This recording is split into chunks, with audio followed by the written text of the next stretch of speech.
There's an episode of the Joe Rogan Experience where David Choe talks about Anthony Bourdain's suicide. Now, I didn't know Anthony Bourdain before really listening to this episode, but he was essentially a master chef and unfortunately took his own life.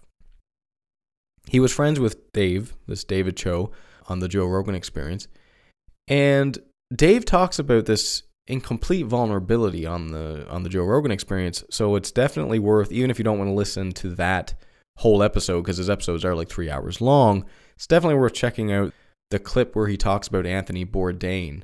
It's a really good talk, and it's heartbreaking, so bear yourself, but it's definitely worth watching. But anyways, David talks about how Anthony Bourdain, he asked him for help. He wanted to know if it was normal to be suffering despite being successful. Yeah, guess what? Success doesn't really give you happiness. It's not how it works, unfortunately. But he asked David what he could do to get over it. How can I get better? What can I do? And Dave gave him a list of clinics that he went to when he was struggling. He gave him some advice, and he was happy that his friend was actually asking him for help. But he said that Anthony did that thing that people do where you're content with the fact that there's things that you could do.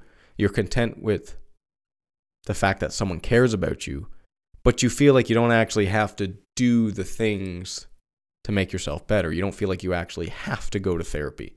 But it's good to know that it's there, right? That's good enough, right? David loved this man, obviously, and he actually calls him an asshole. Yeah, he did. He called him an asshole because, and I quote, "You couldn't even show up for yourself."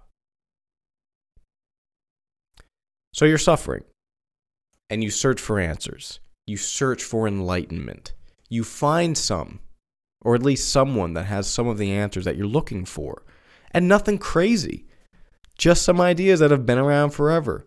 Get outside, enjoy nature, exercise, eat well, have some good relationships, find some meaningful work. There's nothing on that list that is surprising to anyone. Yet we all fall short of doing all of those things as best as we could. In other words, we all fall short of showing up for ourselves. So Anthony Bourdain, he gets this list of clinics that he can go to from Dave, and he feels content to just know that someone gives a shit, that someone is willing to help him. But that's not showing up for yourself. It's merely the first step, and it's an important step. Asking for help is an important step.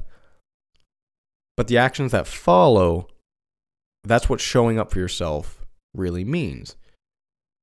Asking for help, asking for wisdom to know what to do, that's a first step. It's a crucial step. But action is what allows us to walk out of hell. Walking is an action. If you want to walk out of hell, you have to act. Not just know that you have to walk out of hell or how to walk out of hell. So what does it mean to show up for yourself? Well, it's the same as showing up for a friend. It means doing the things that you need to do to flourish and be happy. Why is that so hard? Well, for one reason, because it's work. You know, we're prone to laziness. We're prone to gluttony, to eating too much. We're prone to not want to be vulnerable. We're prone to all of that stuff.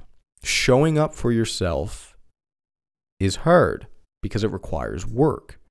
In the case of Anthony Bourdain, and this is what I think the fundamental issue is, it seems to me that he simply didn't have any faith that he could get better.